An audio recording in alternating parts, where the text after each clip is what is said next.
How you going? I'm Justin. We're at Double Bay in Sydney. We are plumbers who do relining. We're trying to fix a copper downpipe which is built into the building.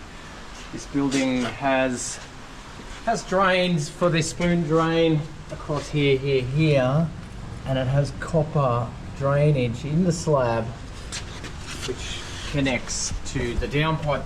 This downpipe on the back seam of it has finally failed after 50 years, and it's leaking through 6 floors of the building. So what we're going to do, we're going to be relining the whole pipe, but because it has these small connections and connections in the slab, our relining process would fill these pipes with resin, making them unusable and impossible to fix. So what we're doing is we're going to put on new connections which have just been sealed on, and some pipe will come out to connect this. This will be drilled out once the liner goes through, and then we're going to do some special junction lining to connect everything together to make it watertight. So it'll be interesting, and you'll get to see how we do it, all the processes. So I'll take you upstairs and we'll show you. It's raining, and it hasn't stopped raining for 3 weeks. So we can't actually do the lining while it's raining, but we're getting a break in the weather on the weekend, so we get to work all weekend.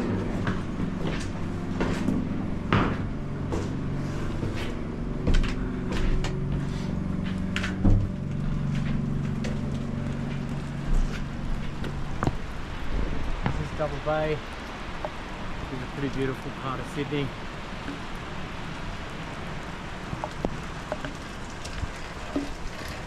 This is that downpipe, well maintained. So we'll be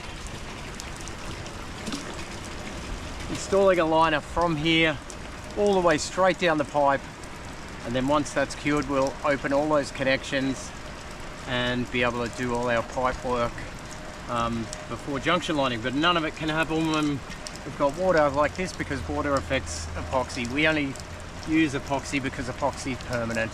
Like, it doesn't shrink, it's perfect. 60. Can you cut me a bit to 60? Yep. Yeah.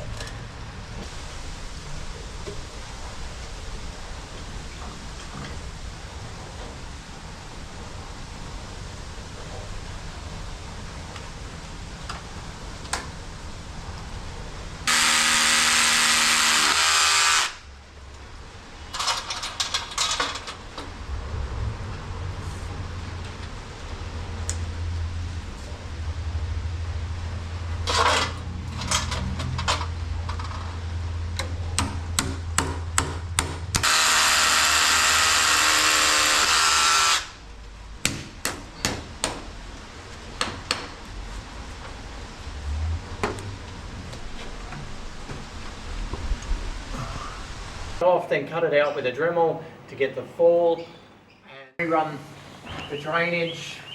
We've got cover plates being made up to make the doors look good. Little ties just to hold it together because the seam is no good. The last liner we did, when we shot it down, it opened up like a chip packet.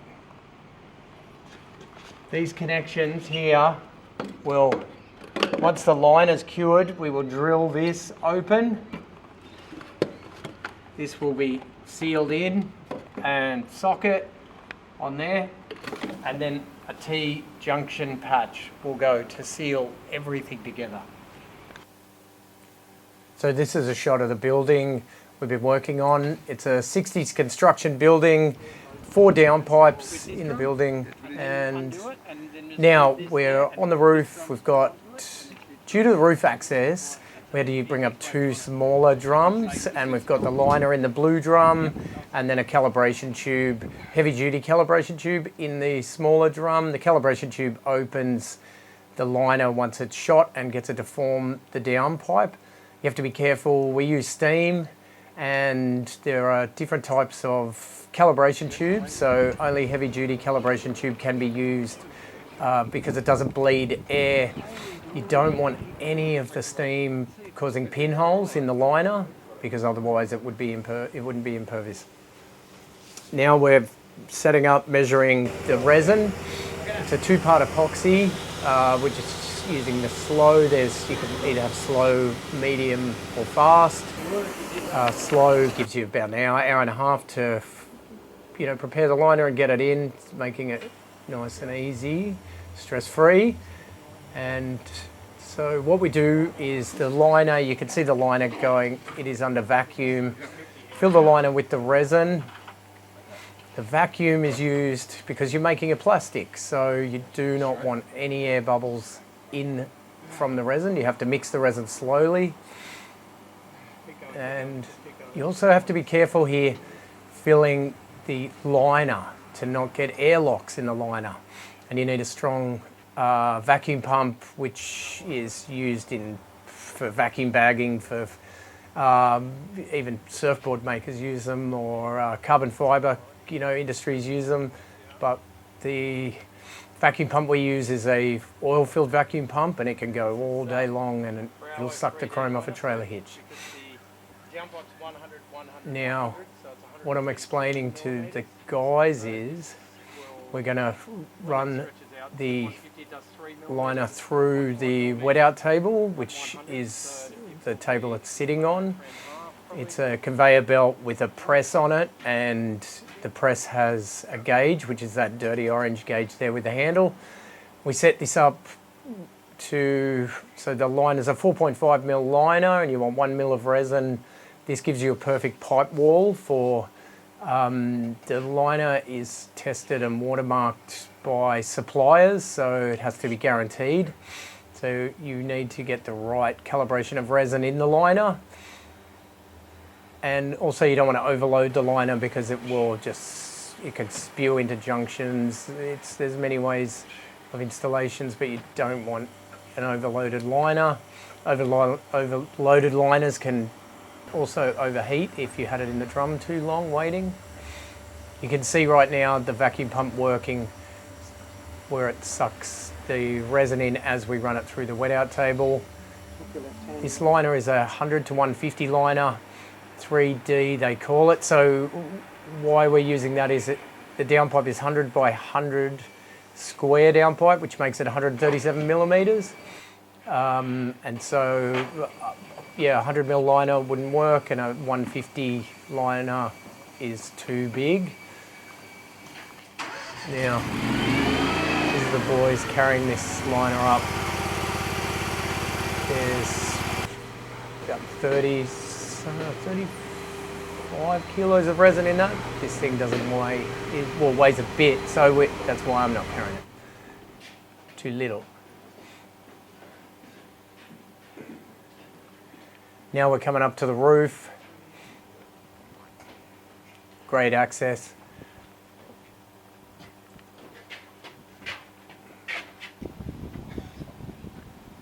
On the roof, we bring the liner now, get the liner into the inversion drum to fire it in. We lubricate this liner.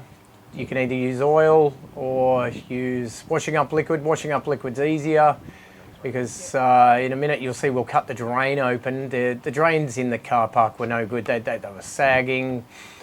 So we replaced sections of it, and so we couldn't have oil dripping down into their car park, because that would just be a disaster. Just loading the liner in the inversion drum. The little yellow drum on the side is already prepped, like you saw before, with cal tube. And we will invert the liner and then swap drums over to inflate the liner once it's installed. Just lubricating the liner with washing up liquid, just to make the inversion process simple. Also not to stress out the coating of the liner.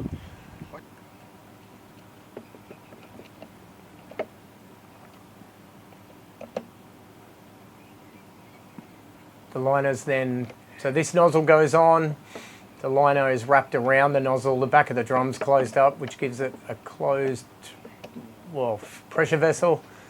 And as we add air, it will start an inversion process, which shoots the liner out. You can see we've lost our C-spanner, so we're just using a pair of multis. We probably lost that 7 years ago.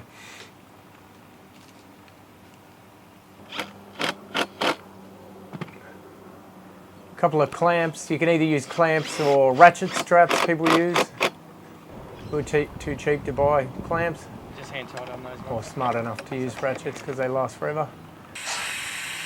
Now we set air pressures for the inversion. And now this downpipe, because of the waterproofing, it had a torch on waterproofing, it is a little bit tight at the top. So we inverted it out a bit and insert it just to make it easy, because once you put this liner under pressure, it will expand out to 150. It'll expand beyond that as it's inverting in. Now then all of a sudden you'll see the liner will go limp once it has inverted past. You have to be careful, not too much pressure, because you don't want to stretch. 3D liner can stretch. Let's move this drum out of the way then. And then Yep. Now we're swapping over, so Ryan's got the job of holding that whole weight 1 sec. while we swap over to the smaller drum. I've got it. I've got it. Just one forward. Want vice grips on that? Yeah. No, no, I'm good. I've got it. Join on. So then I've got it. I've got it. Just get on. This is where trust comes into it, or you're working with guys who are guns, because he knows he can't let go of that liner. Otherwise we'll lose a few $1,000. Make a mess. Let's secure now. Just get that on. These things are boat anchor, man, so nothing's going to pull this down the downpipe. I'm just going to let it go slowly. I'm going to pull backwards a bit. Yeah, do you want me to pull it up? No, it's okay. And then Right, actually so we like pull this, back just so slowly. we don't get any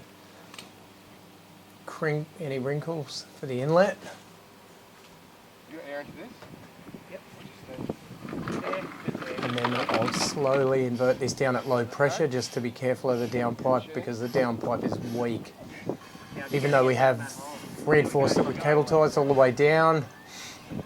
And you can see the wheel of the drum turning. That is the liner going forward. That's why it's expanded out. I mean, the calibration tube going forward into the liner. And it will invert the full length and then past the liner. It does go down pipe into PVC, and we're lining into the PVC. We have to be careful. So we've measured the calibration tube just so it is just longer than the calculations of the shrink, because this the 3D liner actually pulls back and consolidates while we're inverting the calibration tube as it expands out. And because it's going into PVC, the heat of the steam would open up the PVC, and the PVC is 100 mil. We're using a 150 cal tube.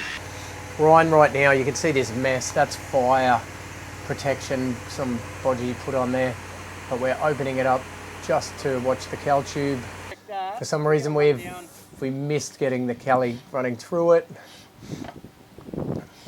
Breathing. Okay. And this is with the cal tube fully installed, inflated at pressure. Then we add steam, Venturi steam through, that was the steam. And now we're just running through the building, making sure that the downpipe is intact, because on other downpipe, 3 other of the downpipes we've done, one of them opened up where repairs had been painted over and you couldn't see the repair, where people had done leak investigations and opened it up. So this is Ryan opening it up after curing the liner. The liner's cured now, and we're opening each connection, getting ready to install pipework so we can do the junction patches. You can see the pipework is done on a junction. This is to give us ease of camera access, and then we put a 90 bend and capped it.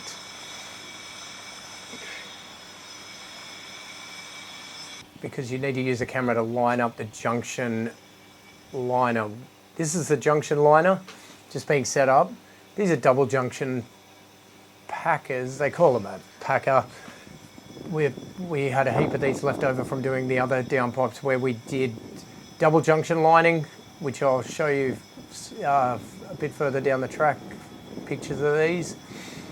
But we're just using one arm because the other arm stays inside the tool and it's not noticeable.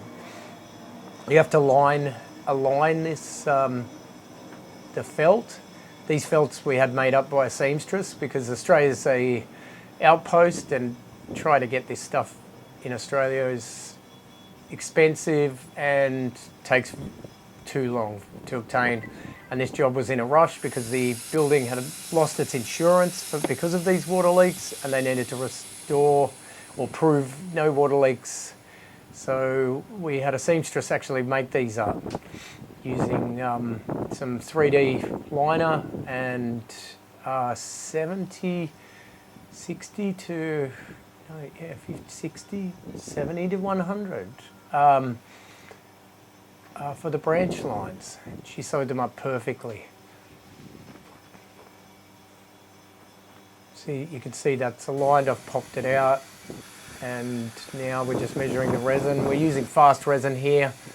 The downpipe, because it's not in the ground, doesn't have its heat robbed out of it, so you don't really need a fast resin. It will cure very, very quickly. We use steam, flow steam through this tool to heat cure it, to force cure it. But yeah, using steam and epoxy. This is permanent and it's fast for it completing the installation. Makes it safer actually, because you're not standing around all day waiting for epoxy to cure. Anyone who does lining knows how long epoxy can take.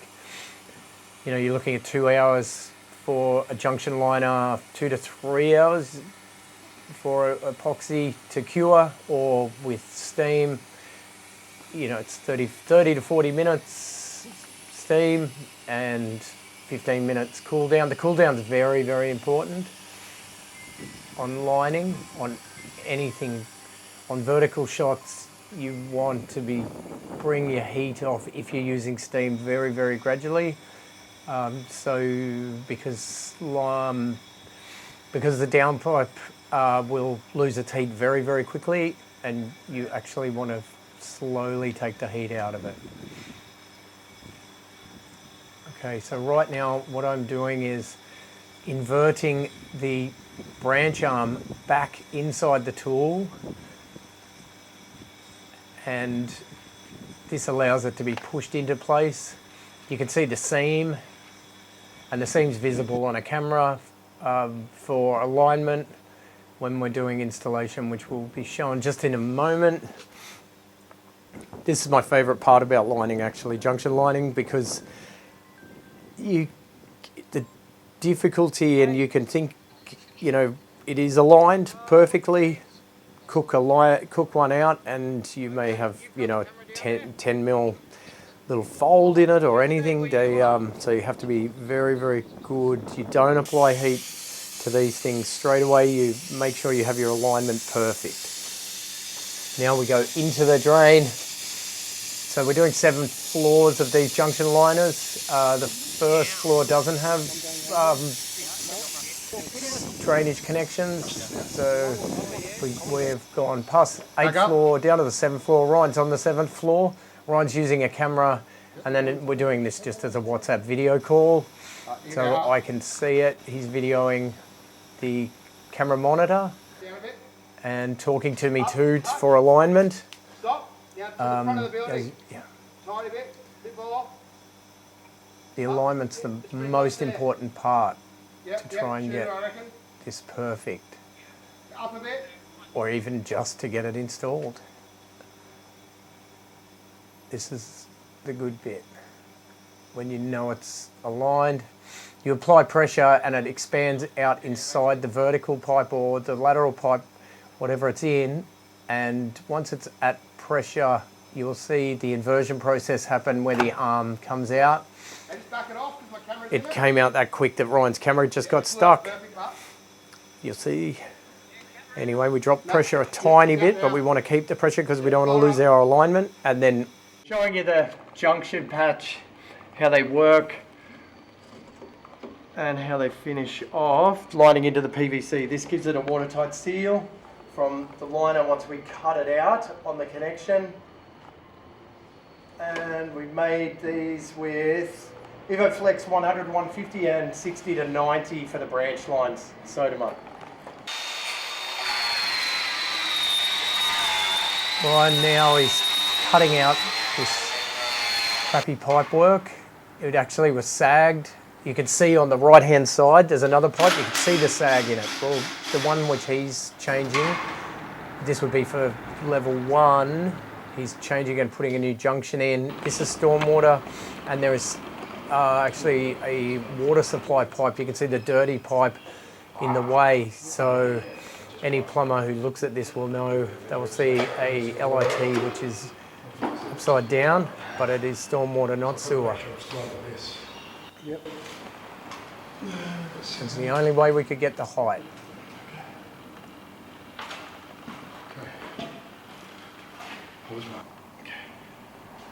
Whereabouts? Level 3. We call Ryan the Terminator. He sees plumbing like the way the Terminator sees the code coming down.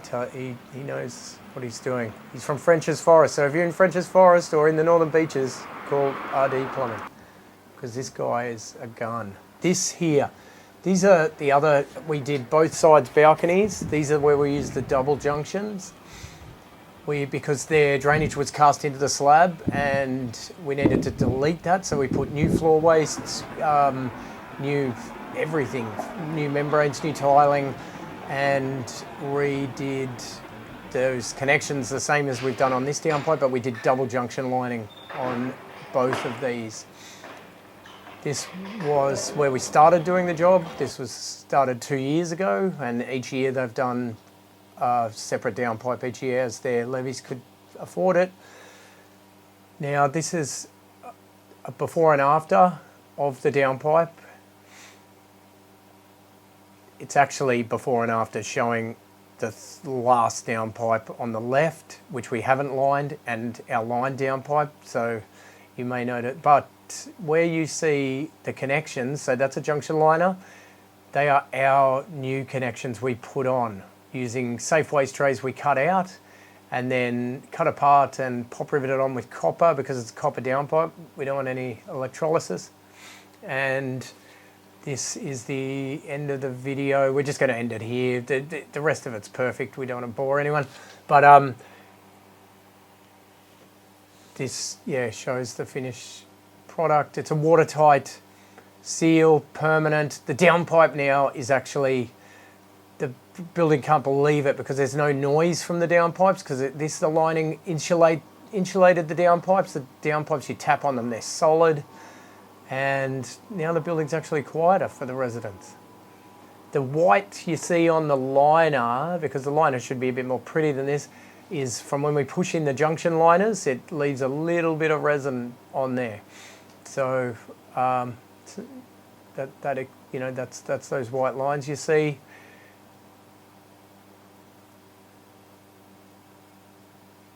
Anyone doing this kind of stuff, vertical stuff, it's most important to, when you do these liners, most guys use ambient techniques where they'll just shoot the liner and let it sit, because they do not, if you were to use water, recirculated water, it'd get too heavy by the time it hit the bottom of the building and just explode everything. So they would use ambient, where we use steam with the heavy duty cal tube, allowing us to cure that liner in 1 hour. But you have to be mindful to slowly take the heat out of it. Taking the heat out of it, otherwise the liner could snap as it all shrinks back.